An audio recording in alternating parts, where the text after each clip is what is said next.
사도행전 2장은 세 부분으로 나누어 볼 수가 있습니다. 오순절 사건 자체에 대한 설명이 1절부터 13절까지입니다. 오순절에 대한 베드로의 설교가 14절부터 41절까지 길게 이어지고 있습니다. 오순절 성령 강림 사건이 예루살렘 교회에 어떠한 영향을 미쳤는가 하는 것이 나머지 42절부터 47절에 기록되어 있습니다. 이처럼 오순절에 임하신 성령 강림 사건은 주님의 구원의 역사, 즉 구속사에서 예수님이 오신 것만큼이나 중요한 의미를 가지는 것입니다. 성탄절이 중요하죠. 그만큼 중요한 것이 성령의 오심이 중요하다 하는 것입니다. 예수님의 처음 오심, 이걸 초림이라고 합니다. 이 초림으로 인해서 하나님의 나라가 이 세상 속으로 본격적으로 시작되었고, 이제 오순절에 성령이 오심을 기점으로 해서 초대 교회가 세워지게 되고 폭발적으로 성장하게 되는 것입니다. 사도행전 2장의 앞부분에서 우리는 성령의 임하심이 당시 모였던 그 마가의 다락방에 모였던 120명의 제자들이 충분히 느낄 수 있도록, 감각적으로 느낄 수 있도록 나타났다 하는 것을 보았습니다. 급하고 강한 바람 소리로, 또 불의 혀처럼 갈라지는 눈으로 볼 수 있는 현상으로 성령이 오셨고, 그리고 그들이 한 번도 배운 적이 없는 외국의 말, 외국 언어, 다른 언어를 말하는 것으로 나타났던 것입니다. 이 세 가지 감각적인 현상을 통해서 아하! 예수께서 약속하신 성령이 오셨구나라고 그들은 깨달았다 하는 것입니다. 이 사건을 접한 당시에 그 주위에 있었던 사람들은 놀라서 기이하게 여겼고, 그들 중에 일부는 이 사람들이 자기들도 못 알아듣는 말을 가지고 막 하니까, 한 15개 나라에서 모여든 사람들이 다 알아들었다고 하니까 그 주변에 있었던 사람들이 기가 막힌 거죠. 그래서 이 사람들이 무슨 술에 취했나, 새 술에 취했나, 이렇게 놀리기까지 할 정도였던 것입니다. 이런 성령의 강림 사실에 대하여 그 의미가 무엇인가를 베드로가 설명을 해주는 거죠. 설명을 안 하면 그 주변에 있었던 사람들이 그것이 무슨 뜻인지 모르기 때문에 하나님의 성령께서 베드로의 입술을 열어서 그로 하여금 설교하게 한 내용이 14절부터 41절까지 나타나는 것입니다. 오늘 이 베드로의 설교를 통해서 하나님께서 우리에게 주시는 은혜가 무엇인가 깨닫는 시간 되시기 바랍니다. 먼저는 이 베드로의 설교는 교회가 생기면서 첫 번째 설교였다 하는 것입니다. 첫 설교, 초대교회의 처음 설교, 사도가 했던 처음 설교, 하나님의 사람들, 크리스천, 성도가 했던 첫 설교, 그런 차원에서 중요한 것입니다. 예수님께서는 이스라엘이 애굽에서 나온 날, 출애굽한 날을 기념하는 절기 유월절이죠. 이 유월절에 예수께서 십자가에 못 박혀 죽으셨습니다. 이 유월절부터 한 50일 정도 시간이 흐르면 그때 이제 오순절이 옵니다. 그때 약속하신 성령이 오셨습니다. 이스라엘을 중심으로 원근 각지에 흩어져서 살던 경건한 유대인들, 이걸 디아스포라 유대인들이라 이렇게 말합니다. 옛날에 전쟁이 치면서 많이 여기저기 뿔뿔이 흩어져서 포로로 잡혀가고 했던 그 사람들이 하나님께서 절기를 지키라, 이스라엘의 남자들은 3번씩 절기를 지키라, 그래서 절기를 지키러 오는 거죠. 그 지켜야 되는, 이스라엘 남자들이 반드시 지켜야 되는 절기, 유월절, 오순절, 장막절, 이 3개 절기를 지키러 모이는 거죠.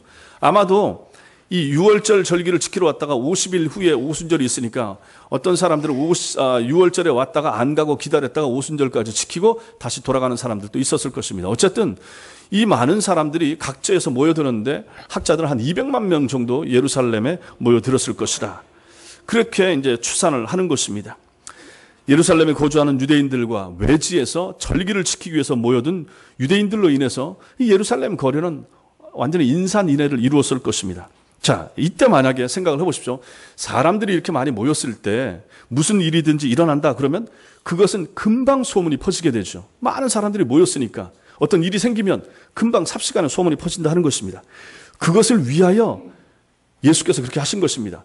예수께서 돌아가시는 시점도 그래서 6월절에 정하신 것이고, 성령이 임하시는 것도 그런 차원에서 오순절에 임하시도록 하셨다 하는 것입니다. 그러니까 모든 면에서 하나님께서 완벽하게 예비하신 이 오순절에 성령께서 오셨고, 그로 인해서 초대교회가 세워지게 되었으며 급속하게 빠르게 교회가 성장해 갔다 하는 것입니다. 성령으로 세례를 받은 성도들은 권능을 받게 됩니다. 예수님께서 약속하신 대로 능력을 받았죠. 그래서 즉시 그들은 그 하나님의 능력 가운데서 어떤 능력이 나타났는가? 한 번도 배워보지도 않은 외국어를 하게 되는 거예요. 지금은 결코 이런 일이 일어나지 않습니다. 그때 하나요. 그때도 단 한 번 성령께서 이렇게 하셨고, 그 다음에 나타나는 이 설교, 베드로의 설교, 이거 아마 학자들이 아람어로, 그 당시의 사람들이 알아들을 수 있는, 공통적으로 많이 그 지역에서 사용했던 이 아람어로 했을 것이라 이렇게 말합니다. 한 번 이렇게 사람들을 모으게 하기 위해서 하나님께서 15개 나라 언어를 사용하게 했지, 그 다음에도 이 사람들이 계속해서 배우지도 않은 말을 이 120명의 제자들이 나가서 했는가? 그건 아니라 하는 것입니다. 아무튼 배우지도 않은 말을 하게 됐고, 이것은 초자연적인 성령이 역사하신 이적이었습니다. 그래서 그 이적은 예루살렘 거리에 모여든 많은 순례자의 무리들을 제자들이 모여있는 것으로 모여들게 만든 거죠. 저기 이상하다. 저 사람들이 예수를 따라다니던 사람들인데 저들이 이상한 말을 한다. 아니, 우리가 저 메데나다에서 왔는데 우리 말을 저들이 어떻게 알았지? 우리가 저기 저 로마 쪽에서 왔는데 저들이 어떻게 라틴어를 알아서 저 말을 하고 있지? 이렇게 기이하게 생각하면서 사람들이 모여들었다 하는 것입니다. 그 모여든 사람들 앞에 베드로가 설교를 하게 되는 것입니다. 그러므로 하나님께서 이 이스라엘 백성들에게, 이 모여든 이 120명의 하나님의 제자들에게 외국어를 하게 하는 효과는 무엇입니까? 사람들을 모으는 효과를 가져온 거죠. 사도행전 2장 2절부터 4절에서 묘사하는 이 오순절에 성령께서 임하시는 장면, 우리가 지난번에 봤습니다. 거기 한번 살펴보시면 아까도 말씀드렸지만 급하고 강한 바람 같은 초자연적인 소리가 들렸죠. 오디오가 그렇게 들렸습니다. 불의 혀처럼 갈라지는 초자연적인 성령의 임하심을 보았다. 비디오가 그렇게 나타나는 것입니다. 무식한 갈릴리 사람들이 배우지도 않은 언어를 말하는 초자연적인 이적적인 현상이 나타났다 하는 것입니다. 그리고 나서 그 성령의 초자연적인 능력을 체험하는 그들이 했던 일이 무엇인가? 곧장 그들에게서 나타난 반응이 무엇인가? 바로 14절부터 나타나는 복음의 선포, 곧 설교였다 하는 것입니다. 성령의 은혜를 받고, 그래서 이들이 외국어를 하게 되고, 그러니까 많은 사람들이 모여들었는데, 그들이 했던 그 외국어의 내용은 우리가 지난 시간에 보아왔던 것처럼 하나님의 큰 일에 대한 말이었습니다. 예수의 구원에 대한 일을 그들이 말한 거죠. 그러고 나서 이제 이걸 여러 사람들이 말할 필요가 없으니까 한 사람이 대표로 말하게 되는 거죠. 그 대표가 누군가? 바로 수제자인 베드로였다 하는 것입니다. 이 베드로의 설교가 여기서 이제 나타나는 거죠. 그래서 초대교회에서 가장 먼저 했던 일이 무엇인가? 바로 설교라, 복음의 선포라. 베드로가 교회를 대표해서 설교하기 시작한 것입니다. 성령을 받은 후에 그 땅에 교회가 태동하면서 가장 먼저 한 일은 어떤 앞으로의 계획을 세우는 일이나, 아니면 무슨 선교위원회를 조직하는 일이나, 아니면 복음 전파를 위한 전략을 세우는 그런 일이었다. 이게 아니라 가장 먼저 했던 일은 바로 복음을 설교하는 일, 복음을 선포하는 일이었다 하는 것입니다. 우리가 앞으로도 이 사도행전을 몇 년에 걸쳐서 보게 될지 모르겠지만, 계속해서 보겠지만, 사도행전은 설교 혹은 연설이 자주 나타납니다. 비기독교인들이 했던 3편 정도의 연설을 빼놓고 또 19편 정도나 되는 사도와 제자들의 설교가 사도행전에 많이 나타납니다. 그래서 그 중에는 베드로의 설교가 8편, 바울의 설교가 9편, 스데반과 야고보의 설교가 각 1편씩 이렇게 나타납니다. 따라서 사도행전의 한 4분의 1 정도가 제자들의 설교를 채워지고 있다 하는 것입니다. 그만큼 설교가 중요한 거죠. 사도행전은 교회가 세워지는 것에 대한 기록입니다.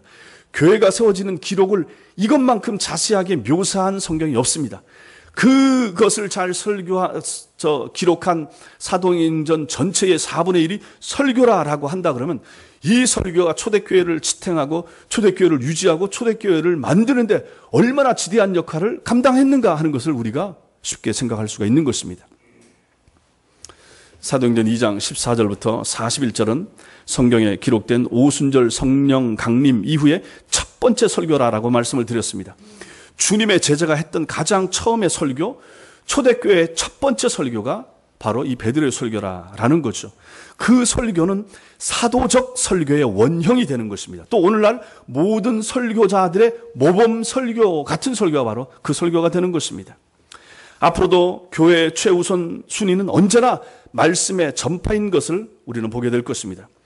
초대교회 사역의 최우선 순위는 항상 첫 번째 자리에 설교가 자리했습니다. 그래서 우리에게 말씀 전파의 중요성을 알려주고, 말씀 전파, 복음 전파와 바꿀 수 있는 것은 아무것도 없다 하는 것을 생각나게 해주는 것이며, 교회에 있어서 복음 증거와 비교될 수 있는 것은 결코 존재하지 않는다 하는 것을 우리에게 알려주는 내용이 되는 것입니다. 이러한 사실은 우리 예수님께서 지상에 오셔서 사역을 하셨던 것을 살펴봐도 잘 알 수가 있습니다. 예수님이 오셔서 요단강에서 세례 요한에게 세례를 받으셨습니다. 그리고 광야에 가서 마귀에게 이끌려 시험을 받으신 후에 가장 먼저 하신 사역, 그것이 바로 마가복음 1장 15절에 나오는데 거기 보면 이렇게 나옵니다. 때가 찼고 하나님의 나라가 가까이 왔으니 회개하고 복음을 믿으라 라고 선포하신 것입니다.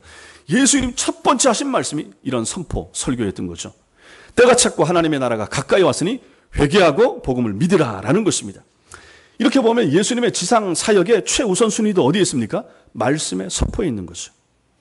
그리고 주님은 3년 동안의 공적인 생애를 말씀을 선포하고 그 선포된 말씀을 비유풀이 이런 걸 가르쳐주고 자신에게 나오는 연약한 사람들을 고쳐주는 것으로 그 생애 시간을 다 보내셨음을 우리는 복음서를 통해서 알 수가 있습니다. 이렇게 우리 예수님과 주님의 제자들과 초대교회에 있어서 가장 우선되는 사역은 말씀의 전파였습니다. 곧 설교 사역이었다 하는 것입니다. 성도 여러분, 설교가 왜 이렇게 중요합니까? 여기에 대해서 영국의 유명한 목사님이 있습니다. 로이드 존스 목사님이라고. 그 목사님이 이렇게 말합니다. 설교란 전인을 다루는 것이고 듣는 이가 감복하게 되어 이 설교자를 통해서 하나님께서 자기를 다루시고 계시며 자기에게 말씀하신다는 것을 알게 되는 것입니다. 무엇인가가 그 설교를 듣는 사람 안에서 일어나고 무엇인가가 체험되며 그렇게 되어 설교가 전 인생에 영향을 미치게 되는 것, 이렇게 설교에 대해서 설명을 하고 있습니다. 이게 무슨 말입니까? 설교는 한편에 듣기 좋은 강연이나 유익한 하나의 교훈 정도가 아니라라고 말하는 거죠.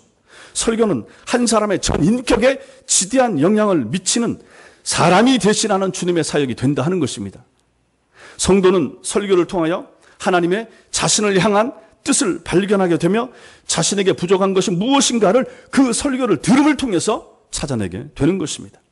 성도는 그 설교를 통하여 새로운 목표를 세우거나 새로운 방향을 설정하게 되고 새로운 인생을 살게 되는 일도 설교를 통해서 나타나게 되는 것입니다. 여러분의 삶이 그것을 보여주지 않습니까? 저도 마찬가지고 여러분도 마찬가지고 설교 듣다가 은혜 받아서 깨달아져서 인생의 방향이 완전히 바뀌게 되지 않았습니까? 친구 따라 교회 갔다가 들려주는 그 설교에 어느 순간 마음에 부딪힘을 받아서 아하, 예수가 계시구나. 아하, 성경이 진짜네. 아하, 천당과 지옥이 있구나 라고 깨달아지면서 그 다음부터는 이끌려서 교회 오는 것이 아니라 자발적으로 교회를 오게 되고 하나님 앞에 엎드리게 되고 교회를 섬기게 되고 충성하게 되고 그러다가 회심해서 세례를 받게 되고 교회에서 직분을 맡게 되고 지금까지 달려오셔서 10년, 40년, 70년 그렇게 신앙생활을 하는 경우가 많이 나타나지 않습니까? 무엇을 통해서 그렇게 됐습니까? 설교를 통해서 그런 일이 나타났다 하는 것입니다. 그러나 이 놀라운 하나님의 일하시는 도구인 설교가 점차 그 빛을 잃고 가치를 상실해가는 시대를 여러분과 저는 살고 있습니다. 그래서 오늘날 교회 안에는 찬양이나 연극이나 간증이나 큐티나 성경 공부와 같은 다양한 형태의 설교를 대신하고자 하는 이러한 시도들이 계속되고 있습니다. 그런 것들로 말미암아 설교를 대신하고자 하는 것입니다. 그래서 설교는 줄어들거나 생략되고 성도들이 직접 참여하는 프로그램들이 늘어나고 있으며 설교 시간은 짧아지고 찬양하는 시간은 늘어나고 있습니다. 이런 일들이 일어나는 첫 번째 원인은 설교자들에게 있습니다. 오늘날에는 말씀에 사로잡히고 말씀만으로 만족하려는 충성스러운 설교자들이 줄고 있기 때문에 그런 것입니다. 저를 포함해서 모든 이 땅에 있는 설교자들이 정신을 차려야 될 이유가 여기에 있는 것입니다. 한국 교회가 5만 교회라 그러면 최소한 담임 목사들이 있다 그러면 5만 명 이상 되고 부교육자들까지 포함하면 한 10만 명 이상 되는 그런 설교자들이 이 땅에 있을 텐데 세상과 타협하지 않고 육체에 굴복하지 않고 사단과 타협하지 않을 설교자들이 점차 이 땅의 교회에서 또 강단에서 사라지고 있다 하는 것입니다. 참된 설교자가 누굽니까? 여러분, 어떤 설교자가 좋은 설교자입니까? 여러분이 아는 유명하고 탁월한 설교자는 누굽니까? 여러분들 어떤 설교자를 좋은 설교자라고 여러분 생각하십니까?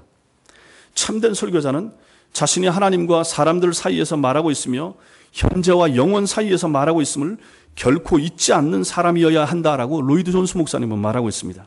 정말로 그렇습니다. 설교자는, 참된 설교자는 자신이 하나님과 사람들 사이에 말하고 있는 것입니다.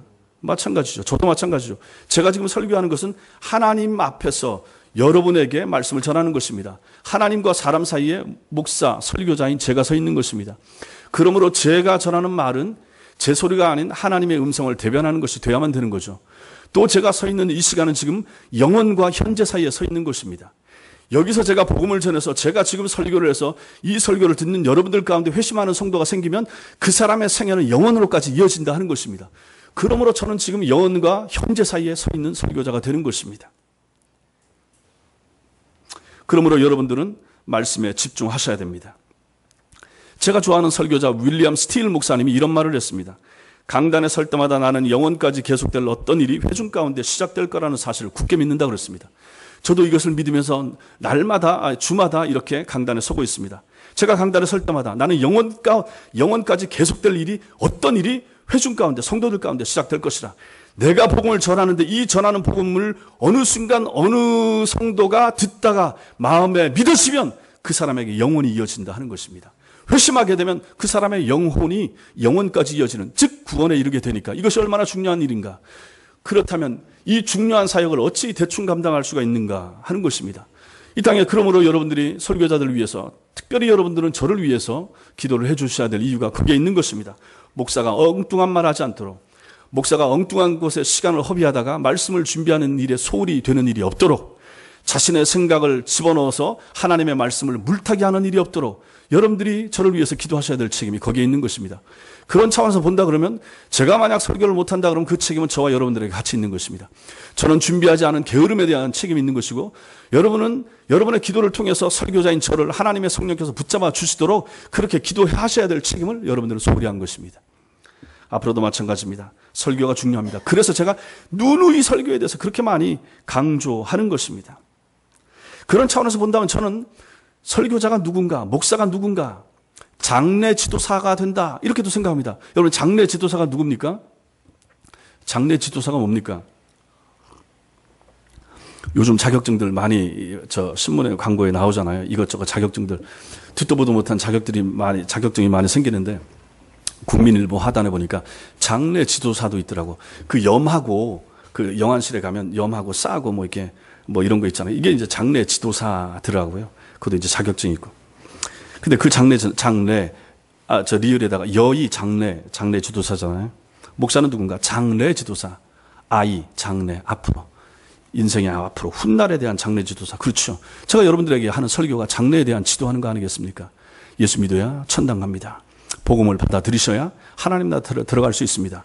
이것을 제대로 하는 목사가 누굽니까? 이 사람이 바로 장래 지도사가 된다 하는 것입니다. 그런 차원에서 여러분과 저는 하나님의 말씀을 전하는 시간, 여러분들은 하나님의 말씀을 듣는 시간을 결코 소홀히 여기셔서는 안 되고 이것을 함부로 다루셔서는 안 된다 하는 것입니다. 두 번째로, 우리는 오늘 말씀에서 주의 이름을 부르는 자에 대해서 생각할 필요가 있습니다. 2000년 전에 오순절에 성령님께서 제자들에게 임하셨을 때 베드로는 자신들이 쇠술에 취한 것이 아니라 성령 세례를 받았음을 밝히기 위해서 구약 성경의 한 부분을 인용을 합니다. 그것이 바로 요엘서 2장 28절 이하의 말씀이 되는 거죠. 그것을 오늘 말씀에서 17절부터 21절까지 기록을 해두고 있습니다. 쇠술에 취했다라고 조롱하는 사람들에게 이 요엘 선지자는 말세가 되면 성령이 하나님의 종들에게 충만히 부어질 것이며 또 여러 가지 기사와 징조들이 나타날 것이라고 예언했었는데, 베드로는 바로 그 예언이 오순절 성령 강림으로 자신들을 통해서 성취되었다라고 증거하는 내용이 되는 것입니다. 그런데 오늘 본문 20절과 21절 거기 말씀 같이 보겠습니다. 사도행전 2장 20절 21절 같이 읽겠습니다. 시작. 주의 크고 영화로운 날이 이르기 전에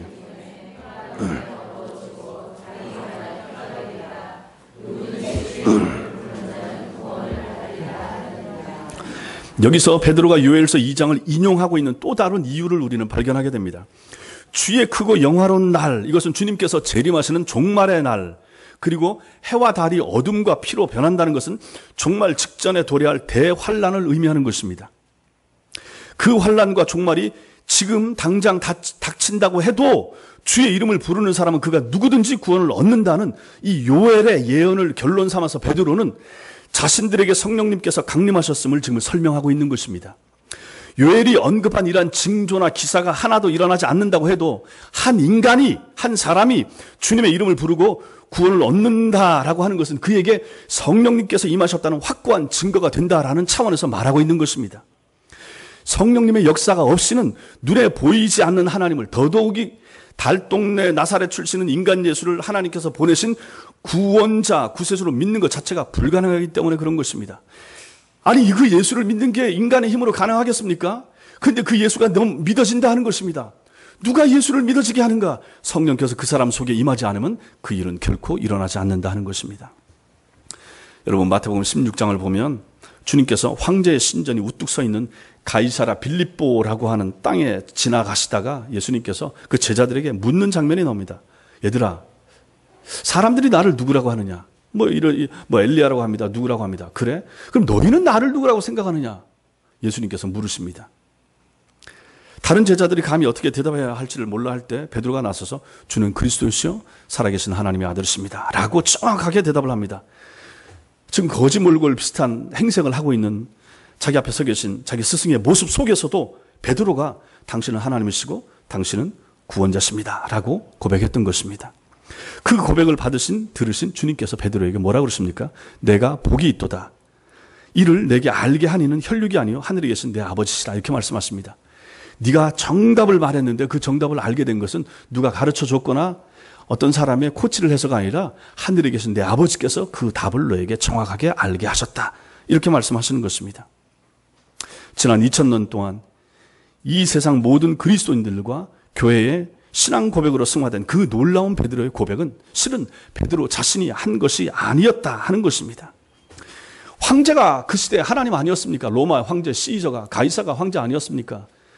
그 사람이 왕 아니었습니까? 그 사람이 하나님 아니었습니까? 그 사람이 구원자 아니었습니까? 그 사람이 통치하는 시대에 살면서도 그 베드로는 그 보잘것없는 자기들과 똑같은 거짓 행색을 하고 있는 그 13사람의 리더인 예수 그리스도를 향해서 당신이 바로 하나님의 아들이시고 당신이 바로 구원자 구세주시라라고 고백을 하고 있다 하는 것입니다. 베드로가 황제가 아닌 초라한 행색의 예수님을 주로 고백한 것은 전적으로 하나님의 은혜 때문에 그것이 가능했다 하는 것입니다. 이 사실을 직접 경험한 베드로가 이제 여기서 그래서 뭐라고 말합니까? 누구든지 주의 이름을 부르는 자는 구원을 받으리라. 누구든지 주의 이름을 부른다. 그럼 그 주의 이름을 부르는 사람에게 뭐가 임한 겁니까? 성령께서 임하신 것이죠. 이 요엘 선지자의 말로 자신들에게 성령님이 임하셨음을 전파한 것은 그래서 너무나도 당연한 것입니다. 성령님의 역사가 아니고서는 그런 일이 절대로 일어날 수 없는 것임을 베드로는 그 누구보다도 정확히 또 잘 알고 있었기 때문에 이 말을 하는 것입니다. 그래서 누구든지 주의 이름을 부르면 그 사람 구원받는 것이죠. 그렇다면 자, 본문에서 이 말씀에서 사람이 하나님의 이름을 부른다, 이게 무슨 뜻인가? 이걸 또 알 필요가 있습니다. 다 아시겠지만 정확하게 한 번 더 살펴봐야 됩니다. 흔히 다른 종교에서 주문을 외우듯이 하나님의 이름을 반복적으로 부르는 것을 의미하겠습니까? 아니면 많은 그리스도인들이 오해하는 것처럼 하나님의 이름을 부르면서 자신이 원하는 바를 기도하는 것을 가리키겠습니까? 이에 대한 답을 우리는 창세기 4장에서 찾아볼 수가 있습니다. 하나님께서 인간을 창조하신 기사가 창세기 2장에 나타납니다. 그러나 인간은 창세기 4장 25절까지 해서 여러분들이 창세기 한번 읽어보시면 단 한순간도 자발적으로 하나님의 이름을 불렀더라 하는 내용이 나오지 않습니다. 그러고 나서 하나님의 이름을 부르는 시점이 나타나는데 창세기 4장 26절입니다. 찾아보겠습니다. 창세기 4장 26절. 맨 앞으로 넘기셔서 창세기 4장 26절.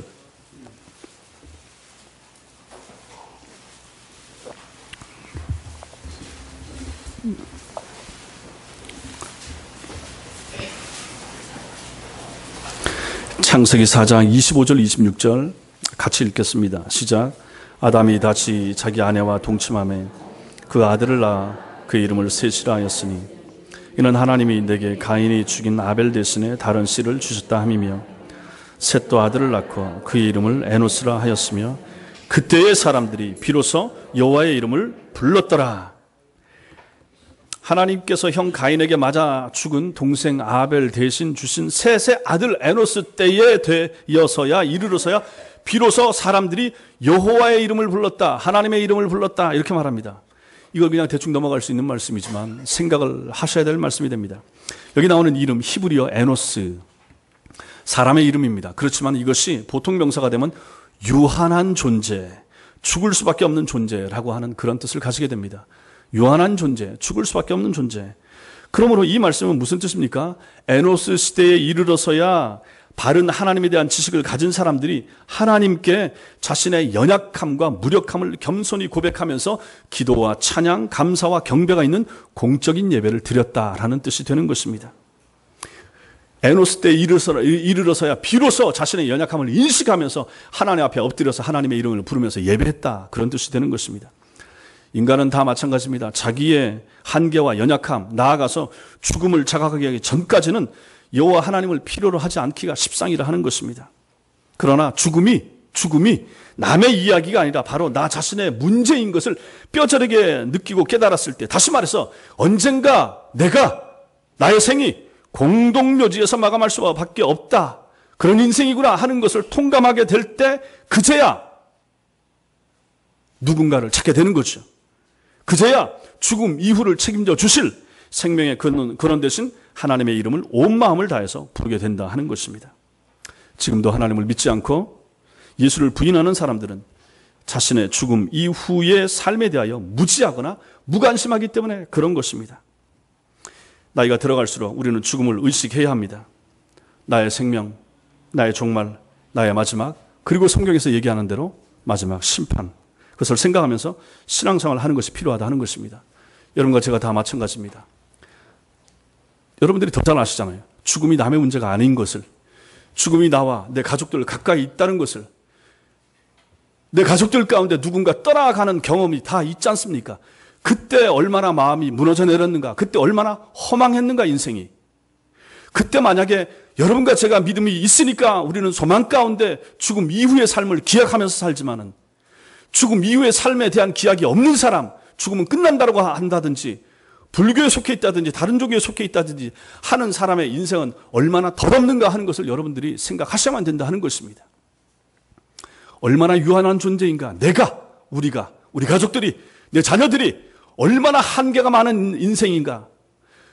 그냥 황사먼지 좀 날리고 미세먼지 날리면 콜록콜록하고 힘들어하고 버거워하고 엘러지 때문에 어렵고 힘들고, 계절 바꾸면 무슨 조류 독감에다 AI다가 중내산에 계란값이 올랐다가 떨어졌다가, 아르헨티나에서 콩 수확이 작황이 안 좋으면 우리나라 식용유 값이 올라가고, 이러한 유한한 세상 가운데 우리는 살고 있다 하는 것입니다. 이 세상 가운데서, 이 연약한 세상 가운데서 지금이야 김정은이가 한편으로는 또 통통하고 이쁘다고 이렇게 생각하는 사람도 있지만, 몇 달 전만 해도 저런 처죽일 놈이 있나 다들 그렇게 생각하면서 살던 우리들 아니겠습니까? 이러한 유한하고 불완전한 세상 가운데 살면서 여러분과 저에게 필요한 그런 마음의 중심이 필요한데, 그것이 무엇인가? 이 연약한 삶을 넘어서서 나에게 영원하고 안락한 그러한 삶을 주실 분이 누구신가에 대한 생각이 필요하다 하는 것입니다. 그래서 그분이 바로 예수님이시고 하나님이신데, 이 하나님에 대한 믿음이 그래서 여러분과 저에게 필요하다 하는 것입니다. 우리의 연약함을 깨달아야 됩니다. 내가 얼마나 약한가. 다들 이렇게 물어보고 신방 다녀, 다 여기가 아프고 저기가 아프고 병원 찾아가고, 심하면 입원하고 덜 심하면 그냥 약으로 대충 그냥 살아요. 50 넘으면 어디 안 아프세요 하면 안 아픈 사람 어디 있어요. 그냥 대충 이렇게 살다가 가는 거죠. 다 이렇게 얘기하지 않습니까? 그래서 교회에서 기도할 때마다 합심해서 아픈 분들을 위해서 기도하고 늘 그렇게 하지만은, 그거 고친다고 해서 한 3개월 이상 갑니까? 좀 나아진 것 같은데, 또 가을 되면 또 아프고 또 쑤시고, 그럼 또 어떻게 하겠습니까? 또 기도해야 되고, 더 심하면 어떻게 병원에 가셔야 되고, 방법이 없는 거죠. 누가 완벽하게 우리의 몸을 다 고칠 수 있겠습니까? 누가 우리를 완전히 건강하고 짱짱한 몸으로 100세까지 살게 해주겠습니까? 없습니다. 우리가 연약합니다. 죄 때문에 타락했고, 우리의 연약한 육신은 늘 쇠폐이고 약해져가고, 몸의 기능은 10대 후반, 20대 초반 지나면서 점점 쇠해져가고, 키도 줄고 머리도 빠지고 몸에 검버섯도 피고 점점 약해져가는 것이 우리의 인생 아니겠습니까? 그러다가 무덤으로, 그러다가 장례식장으로 들어가는 거죠. 그럼 그 이후에 뭐가 있겠습니까? 생각하셔야 된다 하는 것입니다. 우리의 존재가 그런 존재다. 나의 생명, 나의 종말, 나의 마지막, 그리고 그 이후에 성경은 심판이 있다라고 말하기 때문에 여러분과 저희가 믿음을 가져야 된다 하는 것입니다. 하나님께서 처음 인간을 만드셨을 때 인간은 죽지 않는 존재로 지음을 받았습니다. 죽지 않는 존재이던 인간이 죽을 수밖에 없는 존재로 전락한 것은 죄 때문에 그런 것입니다.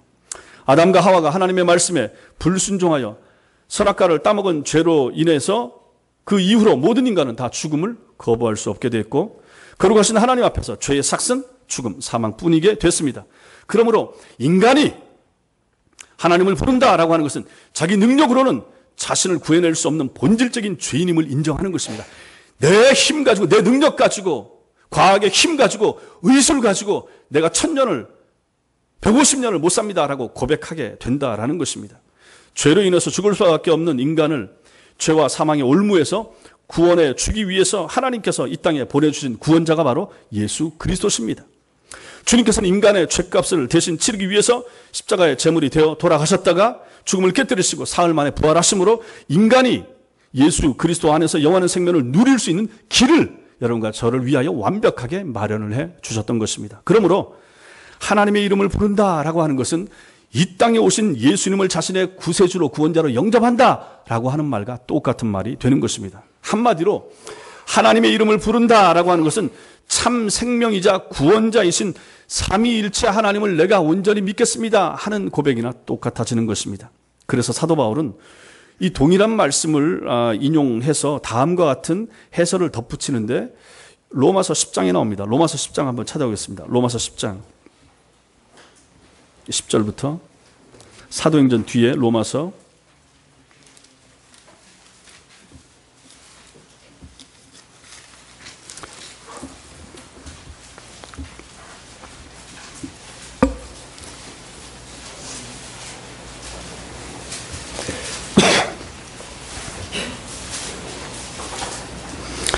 10장 13절과 14절, 로마서 10장 13절 14절 같이 읽겠습니다. 시작. 누구든지 주의 이름을 부르는 자는 구원을 얻으리라. 그런즉 그들이 믿지 않은 이를 어찌 부르리요? 듣지도 못한 이를 어찌 믿으리요? 전파하는 자가 없이 어찌 들으리요? 예, 바울은 여기서 하나님의 이름을 부른다라고 하는 것을 단순한 부름이 아니라 하나님에 대한 전적인 믿음인 것을 분명하게 밝히고 있는 것입니다. 요한복음 1장 12절을 통해서 누구든지 예수 그리스도의 이름을 믿는 사람에게 하나님의 자녀가 되는 권세를 주셨다라고 하는 것을 밝히신 하나님께서 요한복음 3장 16장에서 당신의 약속을 한 번 더 확인시켜 주신 것을 우리가 보았습니다. 하나님이 세상을 이처럼 사랑하사 독생자를 주셨으니 누구든지 그를 믿는 자마다 멸망치 않고 영생을 얻게 하려 하심이라 우리에게 분명히 말씀을 해주셨습니다. 이렇듯 당신의 이름으로 약속하신 하나님이시기 때문에 자신의 죄인됨과 그로 인해서 죽을 수밖에 없는 에노스인 것을 성령님의 은총으로 통감한 사람이 온 마음과 중심을 다해서 하나님을 믿고 하나님의 이름을 부르며 하나님의 구원을 요청할 때 하나님께서는 당신의 영원한 생명으로 그를 건져 주실 수밖에 없다. 이것은 분명한 사실이 되는 것입니다. 이러한 관점에서 누구든지 주의 이름을 부르는 자는 구원을 받으리라 라고 하는 말씀은 복음 중에 복음이 되는 것입니다. 여기서 질문 하나 드리겠습니다. 성도 여러분, 여러분들 구원 받으셨습니까? 거기에 대해서 자신 있게 대답하실 수 있습니까? 여러분이 이 시간에 구원받은 성도로 지금 이 자리에 나와서 앉아 계십니까? 답은 당연히 네라고 하셔야 됩니다. 로마서 10장 한번 찾아보겠습니다. 로마서 10장 10절 말씀, 아까 펴놓은 말씀 거기 9절 10절, 로마서 10장 9절 10절, 로마서 10장 9절 10절. 제가 이 말씀 어제 외우라고 그러셨죠? 같이 읽겠습니다. 시작. 내가 만일 내 입으로 예수를 주로 시인하며 또 하나님께서 그를 죽은 자 가운데서 살리신 것을 내 마음에 믿으면 구원을 받으리라. 사람이 마음으로 믿어 의에 이르고 입으로 시인하여 구원에 이르느니라. 사람이 마음으로 믿어 의에 이르고 입으로 시인해서 구원에 이른다. 분명히 말씀하고 있기 때문에 그런 것입니다. 우리는 모두 성령님의 은총 속에서 성령님의 은혜가 임해야 여러분과 제가 죄인인 것을 깨닫게 되고 에노스임을 절박하게 느끼게 됩니다. 내가 내 힘으로 못하는 것이 너무 많구나. 내가 이 세상을 내 힘으로 헤쳐나갈 수 없구나. 하나님이 도우셔야 가능하구나. 나는 정말 연약한 존재구나. 내가 에노스구나 하고 생각하게 된다 하는 것입니다. 그것을 깨달았을 때 삼위일체 하나님을 마음으로 믿게 되고 입으로 주님의 이름을 부름으로써 구원받은 성도가 된다 하는 것입니다. 그래서 이 사실이 너무너무 중요한 게 되는 거죠. 자기의 연약함, 내가 못하는 것이 너무 많다 하는 것을 알아야 예수의 이름을 부르게 되는 거죠. 내가 능력도 많고 돈도 많고 힘도 많고 할 수 있는 것도 많으면 예수가 왜 필요해? 그러니까 잘 나가는 사람, 돈 많은 사람, 능력 있는 사람들이 신앙생활을 안 하잖아요. 그래서 부자가 하나님 나라 들어가는 것이 낙타가 바늘기로 들어가는 것보다 힘든 거예요. 돈이면 다 된다라고 생각하는 사람들에게 있어서 천당이 그렇게 좋아? 천당 위에 분당이 있다는데 우리 분당 사는데 여기보다 더 좋아? 이렇게 생각할 수 있지 않겠습니까? 안 된다는 것입니다. 자신의 연약함, 나약함을 깨닫는 것이 필요하다 하는 것이죠. 그러므로 여러분과 저에게 이런 믿음이 필요합니다. 이 믿음을 굳세게 가지고 신앙생활을 하셔야 되고 교회 나올 때마다 이렇게 예수의 이름을 부르면서 하나님의 이름을 삼위일체 하나님의 이름을 부여잡고 교회를 오는 것이 필요하다 하는 것입니다. 자, 그렇다면 이미 이렇게 구원받은 성도들이 여기 꽤 많이 계십니다. 그런 분들은 더 이상 주님의 이름을 부를 필요가 없어지는 것이겠습니까? 그렇지 않습니다. 구원받은 사람 역시 계속해서 주님의 이름을 불러야 됩니다. 아니, 구원받았기 때문에 더더욱 열심히 주님의 이름을 부르는 것이 필요합니다.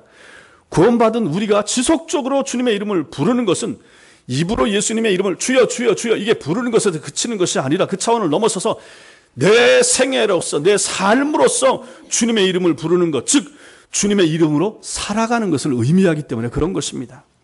입술로 예수 믿고 고백하는 것에서 그쳐서는 안 된다는 것입니다. 내 삶으로서, 내 가정에서, 내 직장에서, 내 학교에서 신자다운 삶을 살 때 우리가 진정으로 주님의 이름을 부르는 것이 된다 하는 것입니다. 우리가 그리스도인이라고 불리는 것은 우리가 예수 그리스도의 이름으로, 즉 그분의 인격과 생명으로 살고 우리 삶으로 예수 그리스도의 이름을 불러야 할 사람들이기 때문에 그런 것입니다. 그러나 여기 있는 여러분들 가운데서 아직 예수가 안 믿어지는 분들이 계십니다. 그래서 구원에 대한 질문에 구원 받으셨습니까? 물을 때 아니요, 아직 잘 모릅니다 라고 하는 분도 분명히 여기 계십니다. 그러한 분들은 오늘 말씀 앞에서 자신을 잘 살펴보셔야 됩니다. 아까 말씀을 전했죠. 왜 그런 믿음이 안 생기는가? 자기 자신을 정확하게 볼 줄 모르기 때문에 그런 것입니다. 자기 자신이 에노스인 것을, 연약한 존재인 것을, 하나님의 도움과 하나님의 역사하심이 없으면 얼마나 연약하고 얼마나 여러 가지 질병에 노출되기 쉬운 존재인가를 모르기 때문에 그런 것입니다. 하나님의 은총과 하나님의 돌보심이 없으면 각종 사건, 사고 가운데 나나 우리 가족들이 충분히 거기에 다 포함될 수도 있지 않습니까? 그러한 연약한 존재인 것을 우리가 돌아보는 것이 필요하다 하는 것입니다. 자신이 에노스임을 깨달아야 됩니다. 연약한 존재, 죽음을 기다리는 존재. 여기 계신 분들 전부 다 죽음을 눈앞에 두고 있지 않습니까? 그 기한이 언제인지 몰라서 그렇지. 다 죽지 않습니까? 죽음 앞에 무기력한 존재 다 아니겠습니까? 그렇게 되면 그래서 필요한 것이 무엇입니까? 주 예수의 이름을 불러야 되는 거죠. 주님의 이름을 부르는 것이 필요하다 하는 것입니다. 주님의 이름을 불러야 됩니다. 아직도 예수가 안 믿어지는 분들에게 그래서 이런 말씀이 필요합니다. 당신이 얼마나 연약한 존재인지 돌아오십시오. 가정에서도 마찬가지고 직장에서도 마찬가지고 얼마나 머리 아픈 일들이 많습니까? 얼마나 스트레스 받는 일들이 많습니까? 내 힘으로 내 의지로 내 노력으로 해결하지 못하는 부분들이 얼마나 많습니까? 그러한 모든 부분들에 하나님의 역사가 필요하고 주 예수의 은혜가 필요한 부분들이 얼마나 많습니까? 그런 사람들에게 필요한 것이 무엇입니까? 주님의 이름을 부르는 것입니다. 하나님의 이름을 부르는 것입니다. 우리의 연약함 가운데서 우리를 건져주실 분, 죽음에서 자신을 건져주실 수 있는 분, 이러한 예수님을 붙잡고 싶은 마음이 우리 마음속에서 생기는 것, 그것이 지극히 당연한 일이라 하는 것입니다. 그래서 그 마음이 우리 모두에게 있어야 되는 것입니다. 여러분들에게 그런 은혜가 있게 되기를 바랍니다. 사랑하는 성도 여러분, 신앙생활에서 가장 중요한 것은 설교를 잘 듣는 것입니다. 누누이 강조합니다. 제가 이 강대상에 선언한 이것은 변함없는 진리가 될 것입니다. 하나님은 연약한 인간 목사의 입술에서 전해지는 당신의 말씀을 통해서 당신을 보여주시도록 하나님께서 정하셨기 때문에 그런 것입니다. 설교를 잘 들으면 하나님을 볼 수 있습니다. 설교를 잘 들으면 하나님의 음성을 들을 수 있습니다. 설교에 집중하면 내 자신의 참 모습이 보이고 고쳐야 될 나의 연약함을 발견하게 됩니다. 설교를 잘 들으면 믿음이 생기고 담대한 마음이 생겨서 험악한 세상 앞에서도 두려워하지 않을 용기가 생기게 될 것입니다. 설교를 잘 들을 때 구원의 문제를 고민하게 되고 설교를 잘 들어야 구원에 이르기 위하여 예수의 이름을 부르게 될 것입니다. 설교를 잘 들어야 구원의 확신이 생기고 천국에 대한 소망이 생기게 됩니다. 이 자리에 참석한 모든 성도님들이 자신이 에노스임을 깨닫고 연약한 존재, 한계가 많은 존재, 죽을 수밖에 없는 존재인 것을 깨닫고 날마다 주의 이름을 부름으로 모두가 다 구원에 이르시고 훗날 천국에서 다 함께 만날 수 있게 되기를 주님의 이름으로 축원합니다.